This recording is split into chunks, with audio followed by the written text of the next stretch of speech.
ఈ వీడియో చూస్తున్న వాళ్ళకు నేను ఒకటి చెప్పాలనుకుంటున్నా. కాంగ్రెస్ పార్టీ ఐడియాలజీ ఉన్నవాళ్ళు, రాహుల్ గాంధీ భక్తులు ఎవరైనా ఉంటే ఈ వీడియోను చూడకండి. ఎందుకంటే మీరు తట్టుకోలేరు.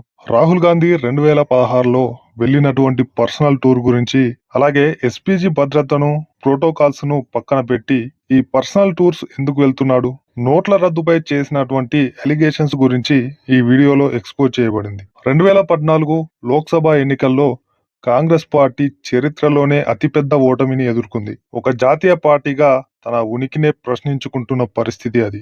ఈ ఓటమి తర్వాత రాహుల్ గాంధీ నాయకత్వం పైన తీవ్ర చర్చ మొదలైంది. పార్టీలోనే కాదు, ప్రజల్లో కూడా.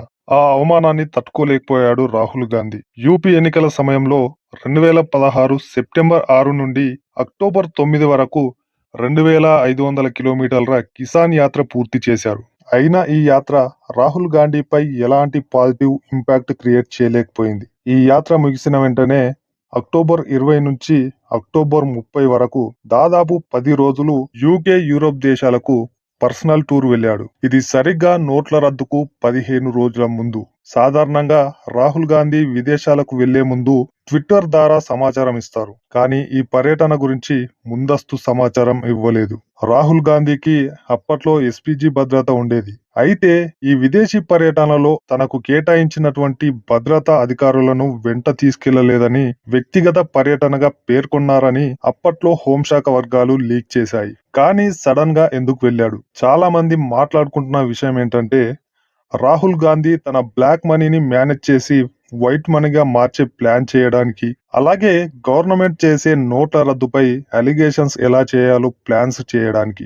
మీరు అనుకోవచ్చు, నోట్ల రద్దు చేసింది మోదీ కదా, రాహుల్ కి ముందే ఎలా తెలుసు అని. మోదీ ఒక్క రోజులో ఒక్క రాత్రిలో తీసుకున్న నిర్ణయం కాదు. ఎంతో మందితో చర్చలు చేసి ఉంటారు కదా. ప్రధాన ప్రతిపక్ష నాయకుడైన రాహుల్ గాంధీకి తెలియకుండా ఉండదు కదా. అలాగే రాహుల్ తన ఆస్తులన్నీ విదేశాలలో కూడబెడుతున్నాడని చాలా మంది అనుకుంటున్నారు. రాహుల్ గాంధీ విదేశాలకు వెళ్లి ఏం చేస్తున్నారు, ఎవరిని కలుస్తున్నారు, నోట్ల రద్దు వంటి కీలక నిర్ణయం రాబోతుందని ముందే తెలిసి ఆయన విదేశాలకు వెళ్లారా, లేదా కేవలం సెలవుల కోసం వెళ్లారా అనే దానిపై రాజకీయ విమర్శలు జరిగాయి. అధికారికంగా వివరాలు లేకపోయినప్పటికీ అప్పట్లో వచ్చిన సమాచారం ప్రకారం ఆయన తన కుటుంబ సభ్యులను లేదా వ్యక్తిగత మిత్రులను కలవడానికి వెళ్లారని కాంగ్రెస్ భక్తులు చెప్పుకున్నారు. మరికొందరు విశ్లేషకులు వచ్చే యూపీ ఎన్నికల కోసం అంతర్జాతీయ నిపుణులతో చర్చించడానికి వెళ్లారని భావించారు. కానీ మన దేశంలో ఒక రాష్ట్రంలో జరిగే ఎన్నికలకు విదేశాలలో చర్చలు ఎందుకో మనం ఆలోచించాల్సిన విషయం ఇది. రాహుల్ ఇక్కడ ఏది చేయాలనుకున్నా డీప్ స్టేట్స్ లో ప్లాన్ చేసుకోవాలి. దేశం మొత్తం నోట్ల రద్దు షాక్ లో వెళ్లడానికి సరిగ్గా 2 వారాల ముందు విదేశీ పర్యటనలో ఉన్నారు. ఆయన తిరిగి వచ్చిన వెంటనే జరిగినటువంటి నోట్ల రద్దు పరిణామాలు ఆయనకు మరియు ప్రభుత్వానికి మధ్య ఒక పెద్ద యుద్ధానికి దారితీశాయి. బేసిక్ గా కాంగ్రెస్ కి, రాహుల్ గాంధీకి ఇది నచ్చలేదు. ఎందుకంటే దేశానికి, ప్రజలకి మంచి చేసేది వీళ్లకు నచ్చదు కదా. నవంబర్ 8, 2016 రాత్రి 8 గంటల సమయంలో దేశం మొత్తం సాధారణ పనుల్లో ఉంది. అప్పుడే ప్రధాని మోదీ టీవీల ముందుకు వచ్చారు. ఆ 45 నిమిషాల ప్రసంగం భారత ఆర్థిక వ్యవస్థ పునాదులను కదిలించింది. ఈ రోజు అర్ధరాత్రి నుంచి 500 మరియు 1000 రూపాయల నోట్లు చెల్లవు. ఈ ప్రకటనతో ఒకేసారి 15.44 లక్షల కోట్ల కరెన్సీ కాగితపు ముక్కలుగా మారిపోయింది. మన దేశంలో చెలామణిలో ఉన్నటువంటి కరెన్సీలో దాదాపు 86% రద్దయ్యాయి. రాహుల్ గాంధీ ప్లాన్ చేసుకున్న సమయం వచ్చేసింది. గ్రాండ్ గా ఎంట్రీ ఇచ్చారు. నవంబర్ 11, 2016న రాహుల్ గాంధీ ఒక వ్యూహాత్మక అడుగు వేశారు. ఢిల్లీలోని పార్లమెంట్ స్ట్రీట్ వద్ద ఉన్న ఎస్బీఐ బ్రాంచ్ కు ఆయన స్వయంగా వెళ్లారు. సామాన్య ప్రజలతో కలిసి క్యూలో నిలబడి 4000 రూపాయల పాత నోట్లను మార్చుకున్నాడు. అయితే ఆ సందర్భంగా మాట్లాడుతూ, నాకు కోట్లు అక్కర్లేదు, నా ప్రజలు పడుతున్న బాధను పంచుకోవడానికి వచ్చాను అని చెప్పాడు. మరి వాళ్ళ బాధలను పంచుకునే నువ్వు అసలు ఏం చేశావు? ఒక గంట సేపు క్యూలో నిలబడితే వాళ్ళ బాధలు పోతాయా? ప్రధాని మోదీకి ఈ క్యూలో ఉన్న పేదల బాధ అర్థం కాదు అన్నాడు. మరి నీకు అర్థమైందా? ఆయన కేవలం తన సూట్ బూట్ స్నేహితుల గురించే ఆలోచిస్తారు అని ఘాటుగా విమర్శించాడు. మరి కాంగ్రెస్ ప్రభుత్వం గత 60 సంవత్సరాల నుంచి పేద ప్రజల గురించి ఆలోచించి చేసిందేంటి?